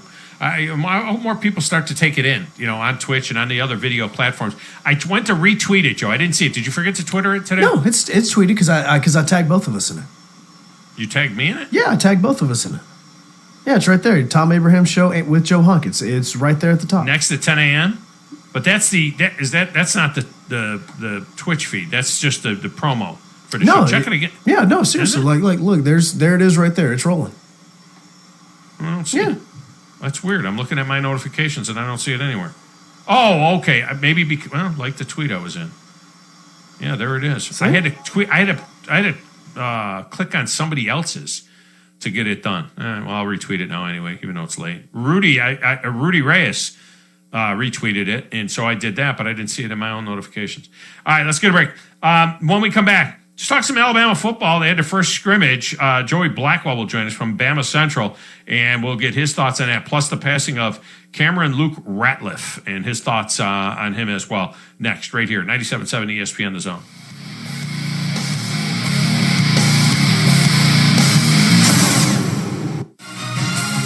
You're listening to the Thom Abraham Show with Joe Hunk on 97.7 ESPN The Zone. This is Brett Musburger's Action Update. Think O'Reilly Auto Parts for all of your car care needs. Stop by your local O'Reilly Auto Parts today. O'Reilly Auto Parts. Better prices every day. Now, here are the latest lines from my guys in the desert. Tonight, the national championship game, Baylor and Gonzaga, a battle of 1 years, a 4.5-point underdog. Bulldogs minus 197 on the money line. Baylor plus 172. The over-under 159.5. The 2021 Masters Tournament gets underway Thursday with Dustin Johnson, the favorite to win back-to-back green jackets. Johnson at plus 800, followed by Bryson DeChambeau, Justin Thomas, and Jordan Spieth at plus 1100. Brooks Koepka and John Rahm each at plus 1200. Braves and Nationals postponed. They will play Tuesday afternoon. Atlanta plus 148 on the opening money line. Washington minus 170. The over-under 8. I'm Trey Westerberg, 97.7 ESPN The Zone. Terrell Technical Services in Madison offers a full line of environmental health and safety services, including industrial hygiene, asbestos, mold, and bacterial services, Legionella testing and water management plans, lead-based paint inspections, assessments and abatement plans, environmental site assessments, LEED certified air testing, and more. Their staff holds all EPA accreditations and nationally recognized certifications and credentials to necessitate your project to completion. Give Terrell Technical Services a call today at 256-461-9278 to discuss your environmental health or safety needs. And go Army! Hi, my name is Dan Aldridge. I'm here to let you know about the Aldridge Law Firm and the soon-to-be-announced Legal Town Center. I've been practicing law in Alabama since 1984, and I also practice in Tennessee. And I'm from North Alabama, and I'm here to represent you and take care of your legal needs. For many of us, hiring an attorney is not high on the priority list, and maybe a little scary. But it's something that we all need at some point. So by all means, do your homework. And if you need representation for car accident, wrongful death, medical malpractice, nursing home abuse, or estate planning, or any other matter, just give us a call at 256-534-3188. And you can email me at danaldridgelaw.com. Dan@danaldridgelaw.com. God bless America. No representation is made that the quality of legal services to be performed is greater than the quality of legal services performed by other lawyers. This week's Zone Deal is sweet and definitely one not to pass up. Half-price goodness from Bad Daddy's Burger Bar to enjoy while you enjoy the final days of the college basketball season. Right now with our Zone Deal, you can get $50 worth of Bad Daddy's Burger Bar goodness for half price, just $25. Enjoy the madness with some half-price badness. Get your Bad Daddy's half-price Zone Deal now before they're gone at 977ESPN.com. Now is the best time to have your rugs cleaned. Call Bracy Cleaning today. Bracy offers free pickup and free delivery. We also offer upholstery cleaning in your home or at our shop. And if you're moving, Bracy will pick up at your old home, clean, and deliver to your new home ready to enjoy. Bracy even offers commercial strip and wax and carpet cleaning for both residential and commercial. Discounts available for churches, schools, and charitable organizations. In business for 38 years. Bracy Cleaning. Call today for your free estimate, 256-248-4108, or online at bracycleaning.com. Hey there, Bob Baumhauer here.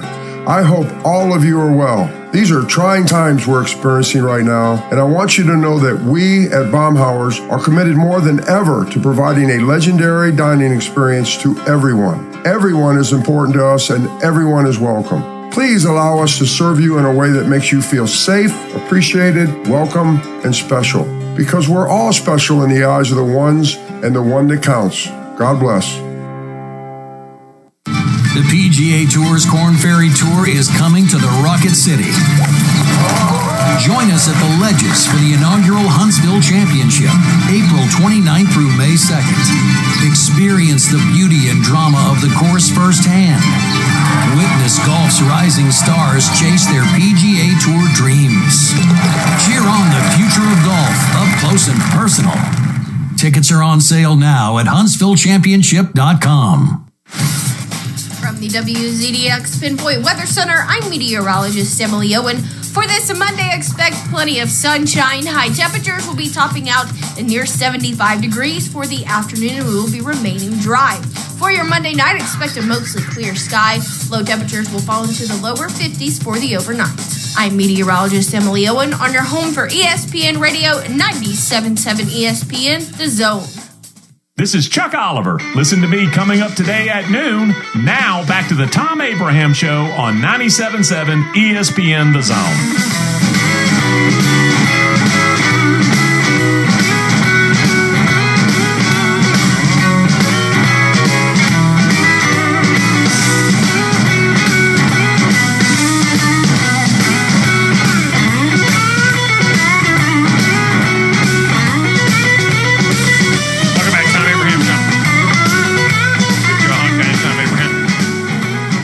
Alabama was on the field Friday for the scrimmage on Good Friday.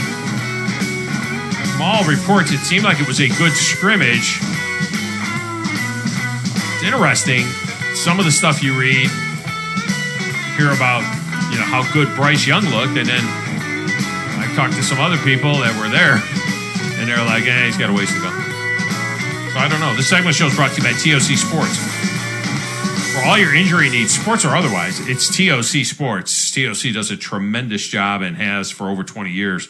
It's the only place to go. I mean, they're docs. I've known these guys, especially Dr. John Greco. I've known them for so long, but so many of them we've got to know through our TOC injury reports that we do each week on the show.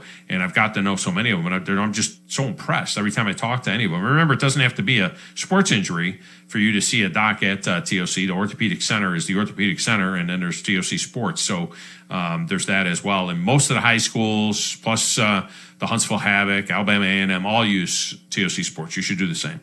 All right, joining us now on the Neighbors Wealth Management Hotline, Joey Blackwell has been around for a minute, and he joins us again here from BamaCentral.com. Joey, welcome back. How are you, man? Doing all right, Tom. It's been a while. It's good to hear your voice. It has. It's been a minute. Before we get on to the football, just your thoughts about Cameron Luke Ratliff. I did not know him. I know he was a phenomenal fan, obviously, for basketball. He was very important to the program that way. But just your thoughts on his passing. Oh, it's a very sad situation, in Tuscaloosa, and he'll be greatly missed. I knew him personally. He was just such a fantastic person. I know it's been said a lot over the past few days that he was incredibly kind, and the reason it's been said so many times is that he truly was. He had a way of making anybody that he talked to, feel like $1 million and really dedicated his time and made you feel like you're the only person in the room. And he was just a very jovial, very great person. I remember, he'd come over after every home basketball game. He would always come over. He was always one of the first fans in the stadium and one of the last to leave. And he would always come over to us, me and Tyler Martin, and the rest of the beat writers covering the team. And he'd come over and chat, and thank everybody for their coverage of a team that he loved very, very dearly. And he'll be very missed. The world will be a much better place if there are more people like Luke Ratliff. Any details emerging from what happened there? I mean, I know I heard about the COVID, but was there any further detail? The only details that I've heard, his family's been tight-lipped, which of course is completely understandable. From what I've heard from one of his good friends, said that it was a bout of pneumonia that he developed from a positive case of COVID-19, and we're not sure where he got it or anything like that. I have seen the stories about they're doing some contact tracing in Indianapolis right now, but those are really the only details that I've received, and it's probably the same that you've heard. I think right now, it's such a terrible tragedy. You never want to lose somebody in general, but especially somebody that's so passionate and so young. The details haven't really been released as of right now. Yeah, it's been a tough year, obviously, for a lot of different people. And, we lost a guy up here that was the biggest Alabama fan I knew, Bama Zach. I don't know if you know that name or who knew who Bama Zach was, but, I mean, that guy was a huge supporter of the football program. He was closer to me in age, and it looked like he had beat down after 6 weeks on a ventilator. Looked like he had beat down the COVID, and then it was complications afterwards, an infection that got him. And I was talking to him one day on the phone from the hospital. He was talking about being in rehab, and 2 days later he was dead. I mean, it was just awful. Nick Saban sent a nice card to his wake, and it was. It's tough when you lose guys like that, and he died in between the SEC championship game and the national championship game. Yeah, and there was a great memorial that was held outside of Coleman Coliseum for Luke on what was Saturday afternoon, and even though he'd only been passed for less than 24 hours at that point, there was already a crowd of probably about 300 people outside of students and fans, and Greg Byrne came and spoke there. There was a decent portion of the basketball players were there. Oates and Brian Hodgson unfortunately couldn't make it because they were already out of town for Easter, as were a lot of people. But it was, just the amount of impact that he had on this basketball program as far as the fans are concerned, and just really speaks a lot to, it doesn't matter how old or how young you are, you can make an impact on the world. And there will be a legacy left by Ratliff in Tuscaloosa for a long time. And Greg Byrne said that they're currently working on a way to memorialize him at Coleman Coliseum. They haven't released any details yet because they're still, of course, working on it because it just happened last Friday. But they are working on something, and that'll be exciting to share. Tell your kids about Luke Ratliff and the impact he had, on this ever improving Alabama basketball team. Joey Blackwell with us from BamaCentral.com. All right, on to the scrimmage on Friday. I'm reading a lot of positive things about Bryce Young. We have an insider that was there. It said he's got, a ways to go. But apparently threw 4 touchdown passes, 2 against Alabama's first team. Nick Saban talked. I don't know, he didn't overdo it. I'm reading a story. It says Saban continues to heap praise on the young quarterback, saying he made explosive plays in managing game situation. I didn't know if he was heaping praise. Would you say that, or just he's pleased with his development? Saban's not going to go overboard. No, that's what I was about to say. Heaping praise might be a little bit too much. He did say that he was pleased with Bryce Young, and he said that he was pleased with the entire scrimmage as a whole. I think Bryce Young has definitely improved over last season. I mean, the guy didn't play that much, obviously, because in a 10-game conference-only schedule with Mac Jones in front of you, you don't really get that many opportunities. But he did impress in the limited amount that he was there last year. But I think that he still had, at the end of last season, he still had a lot of room to improve, and most importantly, he needed more experience. And I think, without having a spring season last year, a lot of Alabama fans need to remember that. There wasn't a spring season for these quarterbacks to get prepared for last year, and they have that this year. From what I've seen from Bryce Young, and granted I haven't seen a lot because, everything is still through Zoom right now, so you're not able to see a lot. But from what I've heard is that he has been improving a lot. And if Saban ever says that he's pleased, Saban's the first to criticize. If there's something genuinely wrong or something that's not going right, he'll be the first to say it. But at the same time, if Saban keeps remarking that he's pleased, which he has over these past few media availabilities, that's a good sign for Young in the days, weeks, and months to come. Classic Saban line when talking about Kool-Aid McKinstry. He said, the top player out of the state of Alabama. I like that he called him Kool-Aid. First of all, that he went with the Kool-Aid. You're just showing that he's cool. Kool-Aid, is making progress. He said, I'm not satisfied with where he is, but I'm certainly pleased with the progress he's making. He is not going to give some early enrollee freshman any kind of love after the first week of practice. It's just not going to happen.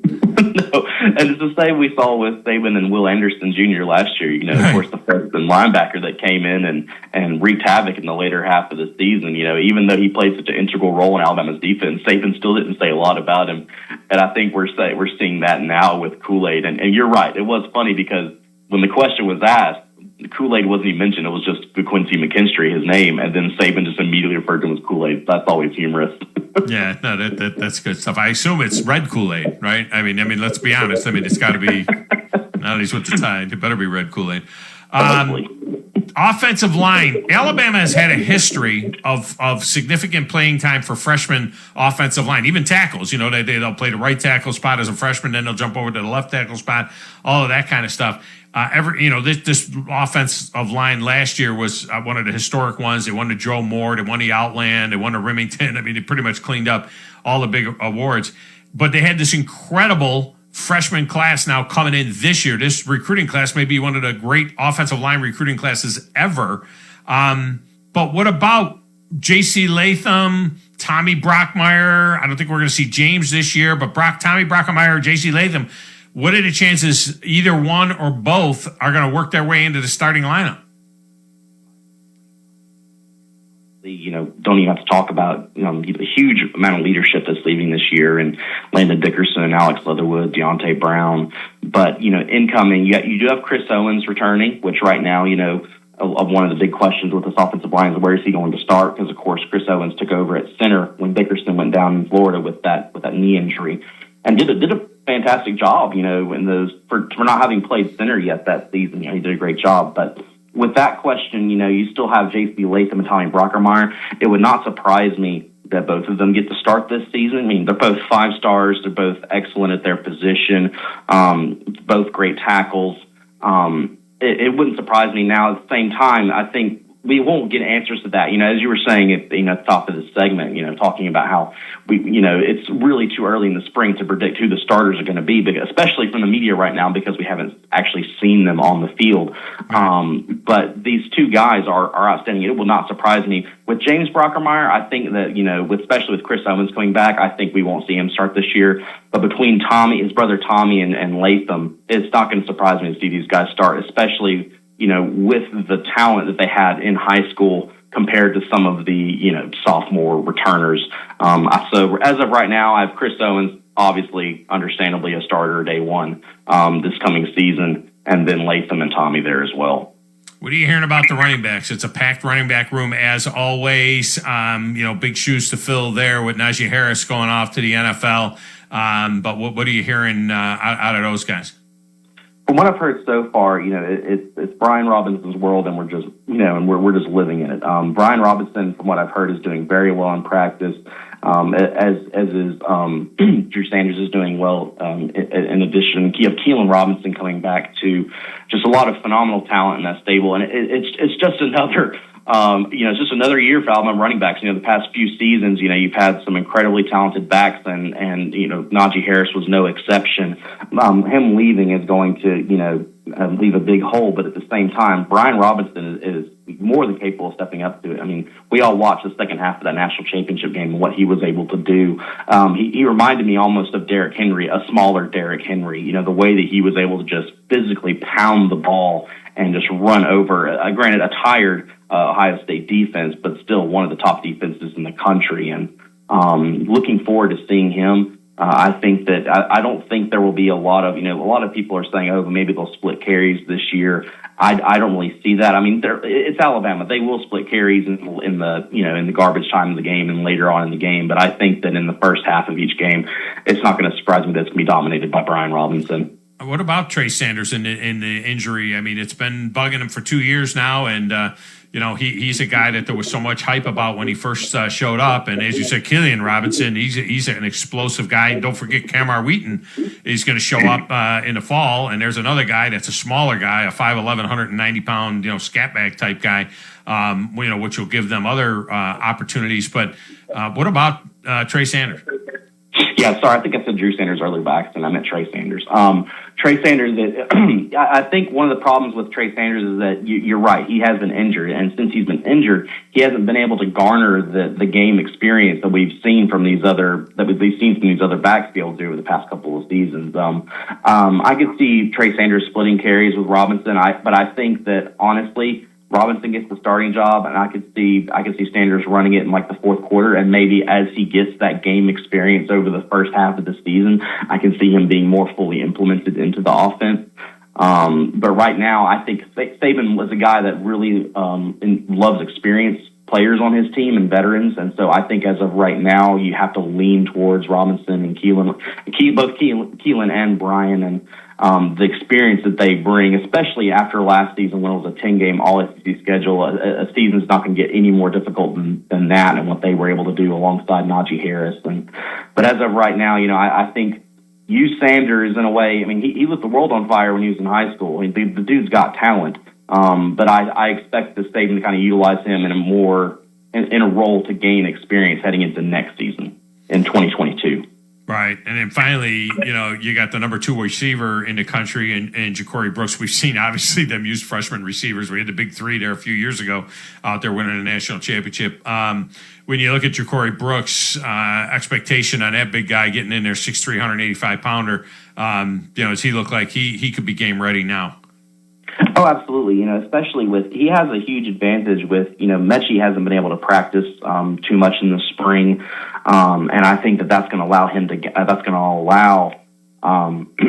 Brooks to gain some ground. Brooks is a big wide receiver, with long limbs. He's got a really well-developed physique for his age. He's a gifted athlete. There's a reason he was a top target this past season.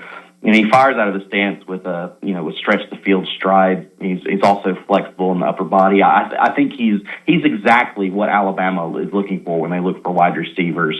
And he's got the size as well that will really help him out. Kind of a Julio Jones-esque type size. Now, not as muscular as Julio Jones was, in his later seasons, but he's just a freshman. He has time to build that muscle, put on that weight, and really become a powerful wide receiver. I see him start. If not starting day one, I do see him being rotated in, and I think it's similar to a Trey Sanders scenario where you might see him in late and coming in, but it's not going to shock me at all if we see him get significant action, not only in A-Day, but in the upcoming season. Always a pleasure. 3 number 7s on the team? Is that what I'm hearing now? I mean, it's bad enough when they got 2. You have Braxton Baker, who's not, or Barker. Jay Barker's kid's never going to see the field, so he's wearing the 7. Daddy's numbered. Then you got Ja'Cory Brooks wearing 7, and Brandon Turnage, the defensive back, wearing number 7. I mean, my God. I mean, is there any other numbers that they got? It's a lucky number. It's a lucky number, so I guess everybody wants it. I guess. Holy mackerels. All right, man. Appreciate you as always. Good stuff. We'll continue the conversation. Absolutely, Tom. Thank you so much for having me. Appreciate it. Judge, you see numbers-wise that Jalen Hurts has switched from his Alabama number 2 to his Oklahoma number 1. He'll wear number 1 this upcoming year for the Philadelphia Eagles, and he's been doing some really, really good stuff in the community there and has really kind of endeared himself to the Philly people. It is amazing how many quarterbacks now have changed to the number 1. You never used to see it at all. And then Cam did it when he went to Carolina. Tua's got the number 1. Jalen Hurts has the number 1 as well. It's becoming a very popular quarterback number. You know what happened was when they came up with the new numbering rules a few years ago. Remember, wide receivers were always in the 80s, and then they put the wide receivers back in the teens like they were back in the 60s and 70s. And so now the wide receivers and they came out with the mandate that said, if whenever possible, they wanted quarterbacks to be wearing single-digit numbers. And if you go around the league right now, you'll see that I bet more than half the quarterbacks in the league are a single-digit number now. And that became, the way of the QBs. And now there's a I think that they're changing that rule again. They're going to allow defensive backs and wide receivers to wear single digits in the NFL. Yeah, one of the teams put that put Chiefs, that forward. It was the Chiefs that put the rule out about allowing a wider range of numbering options for players. And remember, or you don't remember maybe, but back in the day when Brian Bosworth wanted to wear 44 at linebacker, and they wouldn't let him wear it. He had to wear 55. He said that's what screwed his career, because he couldn't wear 44. He had to wear 55. It didn't feel natural, and he ended up being a bust for the most part. But Brian Bosworth, the great linebacker out of Oklahoma, now linebackers wear in the 40s. Now that's a number that's open to linebackers. So if it was back then, Bosworth could have wore his 44, and then he would have become a Hall of Famer. Oh, absolutely. And he wouldn't have gotten trucked by Bo Jackson. That number is the reason why he got trucked. He did. He got ran over like he was, if he was wearing 44, he wouldn't have got run over. No, that 44 Bosworth would have been touched. He would have got the tackle and stood Bo up. Yeah, Bos. All right, let's get a break. When we come back, I promise now, I got to get this story in because I want to get Joe's response. It'd be interesting to see where he's at. I want to get this in quickly. The Adia Barnes story from over the weekend as well. We'll do that next. 97.7 ESPN The Zone.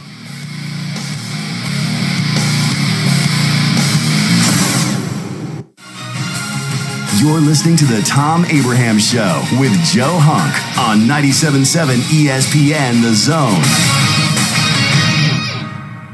Here's Bobby White from Woody Anderson Ford on their service department. President's Award winner 2 years in a row. That's only given to the top 10% of Ford dealers in customer satisfaction. So we're very proud of the service department. And our body shop. If you happen to get into an accident, which not a lot of people just want to go down and see a body shop, but if you get into an accident, award-winning body shop. We have state-of-the-art paint booths back there. They're waterborne paints that we use, friendly for the environment. We've got our production system, the way things are in and out. We have the fastest cycle rate in town of getting your vehicle in, getting your vehicle out, and assured that it's fixed right. We take pictures before it's wrecked, and not only after, but we take it as we're putting the parts on. All done to above industry standards. So I'm proud of our body shop too. Don't forget our parts department. So, if you happen to need parts, performance parts, or just parts if you're a weekend mechanic. Woody Anderson Ford, located at the corner of Jordan and Sparkman, as well as Hughes Road and Madison. You can also check out the great deals at WoodyAndersonFord.com. This is Wes Neighbors talking to Chris Haygood of Bob Wallace Appliance. Chris, what sets you apart from other appliance dealerships? Wes, these appliances are going into the most used room in your house, your kitchen. The way we have these appliances displayed, it's easy for you to visualize how they'll look in your home. Wes, what sets us apart is the people. They're well trained. In fact, they live and breathe these appliances. And if you need service, you'll really appreciate our parts department. Contact Bob Wallace Appliance at 256-533-2121. This is Wes Neighbors with Philip with Eagle Insulation, and we have an announcement to make. Yes, Wes, we are now Eagle Masonry and Insulation. We're still a place to call for your insulation needs, but now we offer masonry services. What kind of masonry projects can you handle? Wes, no job is too big, no job is too small. We can do renovations, new construction, outdoor fireplaces, fire pits, brick landscape borders. Well, when you came out to my house, you did both the insulation and masonry at the same time. You guys did rock for me, you did brick for me, and you insulated my house. That's usually done at the same time that you're building a house. Absolutely. It really capitalizes on two services you need at the same time, and you can get one company to handle both of those. Philip with Eagle Insulation will come out, do your installation. He'll do your masonry. They do a great job. They guarantee your work. Check out more online at insulatedwitheagle.com and schedule your free examination today. 256-755-1556. Thanks, Wes. When you call most roofing companies, all you'll hear is, you need a new roof. Not when you call Fleming. At Fleming Roofing and Restoration, we're focused on your needs, whether it's an easy repair or a full roof replacement. Folks around here have trusted Fleming since 1965 for all their residential and commercial roofing needs. And as the area's storm damage experts, Fleming knows all the ins and outs of the insurance claims process. Log on FlemingHSV.com to schedule your free estimate today. Fleming Roofing and Restoration. We show up. Are you in the market for a recreational vehicle? Do you want to get out and see more of this beautiful country? Well, imagine hearing the laughter of your little ones enjoying gooey s'mores by a cozy campfire and making lasting memories with your friends and family from the comfort of a new camper. We can make your dreams come true at Hall's RV. With over 15 years in the camping business, we know how to get our customers into the perfect camper. We have several models and floor plans here for you to choose from, both new and used. We're family owned and operated with fantastic deals and great service. Everyone wants to work with people they can trust, so come on down to Hall's RV and get the deal of a lifetime. We'll treat you right and get you on the road in the camper of your dreams. Visit us on Highway 431 in Albertville. Hall's RVs, where we sell fun. Or see us on the web at www.hallsrvsales.com. Your home for the best coverage of football anywhere. See, now this is a football. I want you to carry this with you always. Never let it out of your sight. 97.7 ESPN, The Zone. So I'm gonna watch it on TV. The game's on. Oh, I almost forgot. I'll be right there. We like sports and we don't care who knows. From shooting hoops to the Super Bowl. We like sports and we don't care who knows. Football, tennis, hockey. The game is starting. Everyone is here. I got my snacks, my friends, and a beer. So I'm gonna watch it on TV. Are you ready for football? A Monday night party! So I'm gonna watch it on TV.